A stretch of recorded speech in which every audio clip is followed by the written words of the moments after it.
할렐루야. 오늘 성경 말씀 역대상 14장 보겠습니다. 역대상 14장입니다.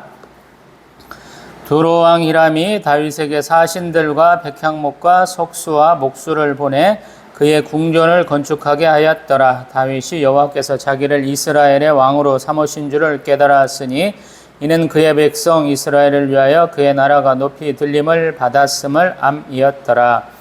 다윗이 예루살렘에서 또 아내들을 맞아 다윗이 다시 아들들과 딸들을 낳았으니 예루살렘에서 낳은 아들들의 이름은 삼무아와 소밥과 나단과 솔로몬과 이팔과 엘리수아와 엘벨렛과 노가와 네벡과 야비아와 엘리사마와 부엘야다와 엘리벨렛이었더라. 다윗이 기름 부음을 받아 온 이스라엘의 왕이 되었다함을 블레셋 사람들이 듣고 모든 블레셋 사람들이 다윗을 찾으러 올라오매 다윗이 듣고 대항하러 나갔으나 블레셋 사람들이 이미 이르러 르바임 골짜기로 쳐들어온지라. 다윗이 하나님께 물어 이르되 내가 블레셋 사람들을 치러 올라가리이까 주께서 그들을 내 손에 넘기시겠나이까 하니 여호와께서 그에게 이르시되 올라가라 내가 그들을 내 손에 넘기리라 하신지라.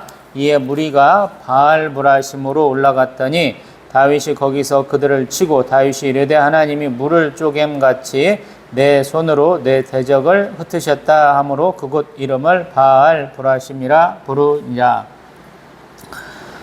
블레셋 사람이 그들의 우상을 그곳에 버렸으므로 다윗이 명령하여 불에 사르니라. 블레셋 사람들이 다시 골짜기를 침범한지라. 다윗이 또 하나님께 묻자온데 하나님이 이르시되 마주 올라가지 말고 그들 뒤로 돌아 뽕나무 숲을 맞은편에서 그들을 기습하되 뽕나무 꼭대기에서 걸음 걷는 소리가 들리거든 곧 나가서 싸우라. 너보다 하나님이 앞서 나아가서 블레셋 사람들의 군대를 치리라 하신지라. 이에 다윗이 하나님의 명령대로 행하여 블레셋 사람들의 군대를 쳐서 기브온에서부터 게셀까지 이르렀더니 다윗의 명성이 온 세상에 퍼졌고 여호와께서 모든 이방 민족으로 그를 두려워하게 하셨더라. 아멘. 할렐루야. 역대상 13장에서 우리 다윗 왕이 우리 언약궤를 옮겨오다가 이렇게 멈춘 사건을 얘기하고 있었죠. 그러다 보니까 그 연속적으로 한번 실패하고 다시 성공한 얘기를 하면 좋을 텐데 역대상에서는 우리 다윗이 왕이 돼서 얻은 자녀들에 대한 얘기, 또 블레셋에서 침략을 이렇게 이겨낸 얘기들을 하고 있어요. 우리 사무엘하고는 조금 순서가 다르죠. 블레셋 백성까지 싹 물리치고 그 다음에 언약궤를 옮겼다라고 얘기하는데 여기는 조금 바꿔놨어요. 그것은 그 사람들이 생각하기에 좀 시기가 다르다라거나 중요성, 우리 의미가 좀 다르지 않느냐라고 생각한다는 것이거든요. 우리가 성경을 꼭 시간 순서로만 바라보는데 되게 의미 순서가 더 중요하다 그래요. 제가 일부러 동영상 찍으면서 우리 모세 오경과 그 다음에 우리 다니엘서부터 에스라 느헤미야 그 다음에 역대상 하를 이렇게 대치점에 놓고 시작과 끝이다 라고 이렇게 얘기하고 있는데 우리 성경은 좀 다르죠. 유대인 정경을 갖다가 좀 새롭게 해석을 하고 있잖아요. 그 순서가 좀 다르거든요. 그것은 그러한 의미를 더하려고 그래요. 우리가 신약의 예수 그리스도의 삶, 공생애에서 삶, 그가 말한 우리 천국 복음에 대한 얘기를 더 강조하다 보니까 유대인 정경과는 좀 달라질 수밖에 없죠. 자기 민족의 당위성이라든가 우수성을 홍보하려고 하는 것, 또 그들을 택하여 주신 하나님을 얘기하고자 하는 것이 유대인 정경의 순서일 거 아니에요. 근데 우리는 유대 민족이 아니잖아요. 전 세계 각지에 흩어진 모든 사람들을 하나님의 자녀, 하나님의 백성으로 부르잖아요. 그러니까 그것과는 맞지 않거든요. 근데 성경이 이런 의미가 있어요 라고 색다르게 좀 바라보자 라는 생각으로 제가 이렇게 바라보고 있죠. 역대상 14장도 마찬가지. 앞에 사무엘하의 내용과 조금 다르게 좀 분석을 하고 사람들의 활약상을 더 넣는 이유가 우리 조상도 이렇게 힘냈었어 라는 거예요. 몇백 년 전에 우리 조상들은 이렇게 힘을 내서 살았어서 이 얘기를 하는 거거든요. 저희들도 마찬가지죠. 뭐 대한민국이 지금 막 세계 선진국으로 막 이렇게 힘을 내고 있잖아요. 뭐 IMF 사태 때는 우리 대한민국이 망해버렸어 그러는데, 우리 코로나 바이러스 사태 때는 뭐 전 세계 어떤 나라보다 대응을 잘 해서 우리가 지금 이만큼 올라서 있잖아요. 물론 각종 문제는 있죠. 근데 문제 없는 나라에 있으면 나와보라고 그래요. 세계 최강대국이라는 러시아, 뭐 G7 서방 선진국들도 다 마찬가지고 다 있거든요. 우리보다 훨씬 땅도 넓고 사람도 많은 중국도 문제가 많고, 그 옆에 러시아도 문제가 많고, 또 그 옆에 일본도 문제가 많고, 대만도 문제가 많고 다 그래요. 그래서 그러한 문제 갖고 볼 것이 아니고 문제를 해결해 나가는 모습이 더 중요하겠죠. 대한민국은 더 잘 헤쳐갈 것이라고 믿습니다. 성경에서도 그런 얘기를 해요. 하나님의 사람은 이렇게 스트레스가 될 만한 상황, 소위 말해서 트라우마를 안겨줄 수 있는 상황 가운데도 대처를 잘 한다, 이 얘기예요. 그리고 자기의 삶의 중심을 어디다 두어야 되느냐라는 것이 좀 확고해요. 하나님이 주시기도 하고 본인이 그렇게 정하기도 하고요. 믿는 사람들은 되게 그러한 기준이 있어야 되죠. 제가 맨날 어쩌다 한 번씩 꼭 빠지지 않고 언급하는 중요한 것과 급한 것이 있으면 급한 것 먼저 하지 말고 중요한 것 먼저 하세요. 제가 그 말씀 많이 드려보잖아요. 그러면 내가 중요한 거 하다 보면 하나님을 섬기고 하나님과 이렇게 교제하는 것에 더 중심을 둔다면 하나님이 급한 거는 해결해 주신다. 제가 이런 말씀을 자주 드리잖아요. 근데 실제로 그러기도 하고요. 지난 주일날 그랬던 것 같아요.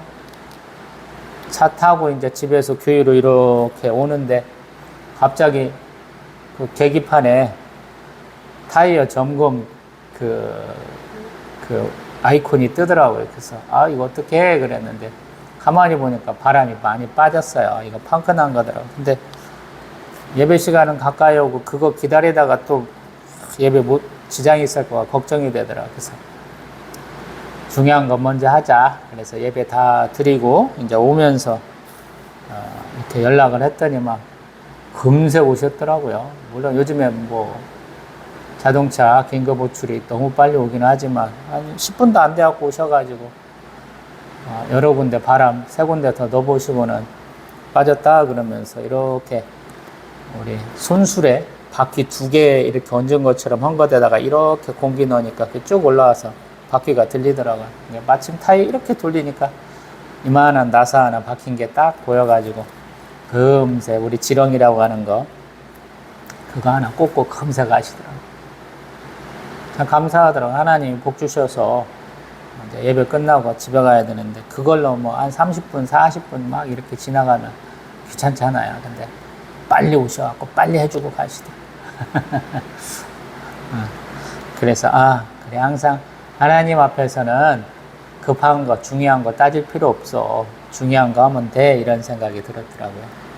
다윗도 그런 것 같아요. 다윗한테 중요한 게 뭐예요? 하나님을 높이는 거죠. 하나님의 영광을 나타내는 거예요. 그래서 그러다 보니까 아마 하나님의 언약궤에 하나님의 계를 모셔드리는 것을 더 우선하지 않았나 이 생각을 해요. 제 생각에는. 물론 개인적인 생각이에요. 자, 우리 14장, 6대상 14장 쭉 보면은 다윗이 왕이 된 거를 축복하는 사람에 대한 얘기가 있어요. 두로 왕 히람. 우리가 다윗 왕 얘기할 때 자주 듣죠. 솔로몬 왕 얘기할 때도 자주 듣고. 성전 건축하고 솔로몬 궁을 건축할 때 이 두로 왕 히람이라는 사람이 빠지면 안 되니까요. 왜? 백향목이 있어서. 백향목. 우리 지금도 레바논은 그 자기들 국기에는 이렇게 나무, 삼나무, 백향목이라는 것을 이렇게 넣어놓고 있다라고 그래요. 이게 벌써 한참 전부터 이 사람들의 특산품이에요. 나무가.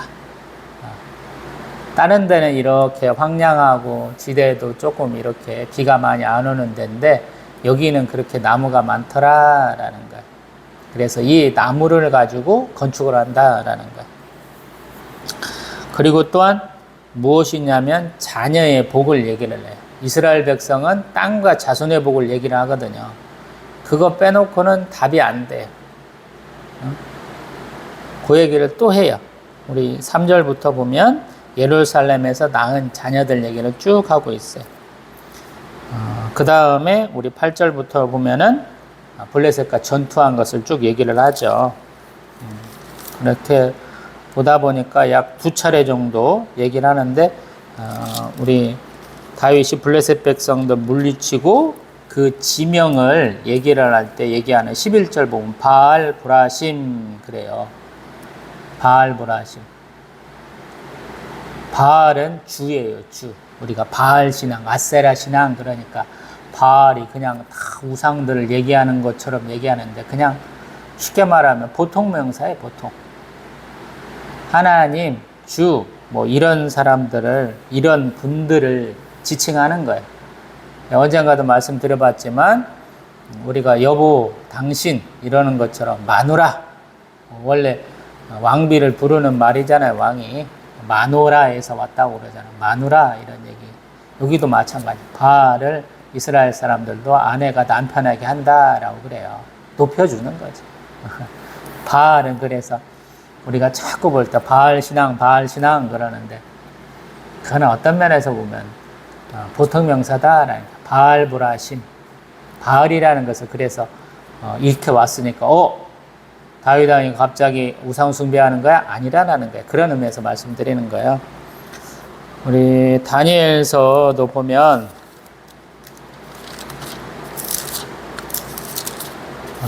우리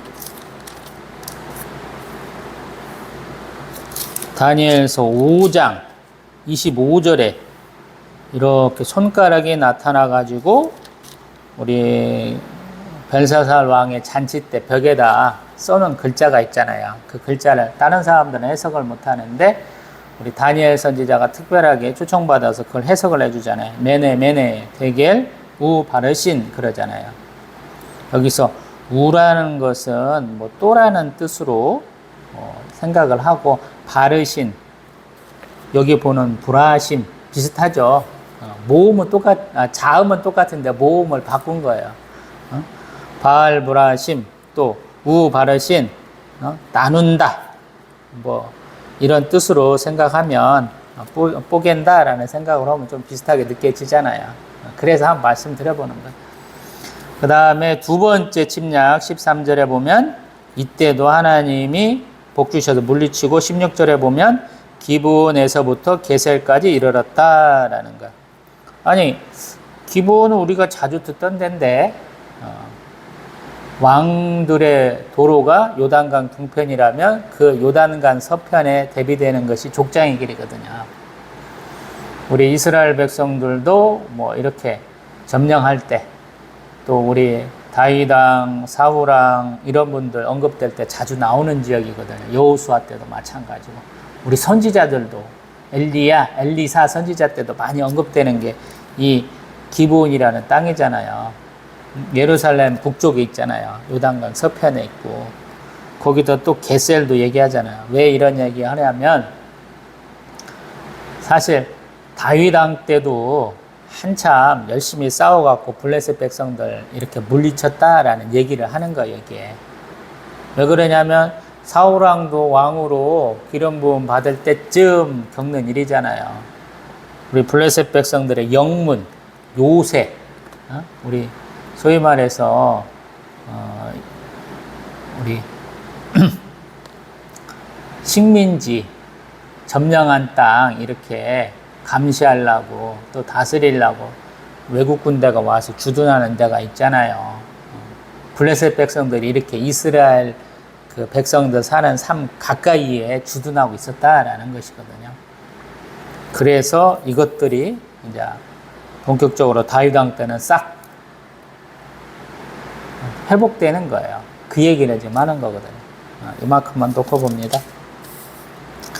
성경을 놓고 보다 보면 꼭 굉장히 이스라엘 백성들이 잘 싸우는 것 같고 그들이 굉장히 독립적으로 사는 것처럼 얘기를 많이 하는데 자세히 읽어보면 항상 적들이 가까운 데 있어요. 물리치질 못해요. 쉽게 말해서 자기가 사는 지역에서 하루쯤 가면 대적들이 다 있는 땅에 살아요. 중심부에서, 예루살렘을 중심으로.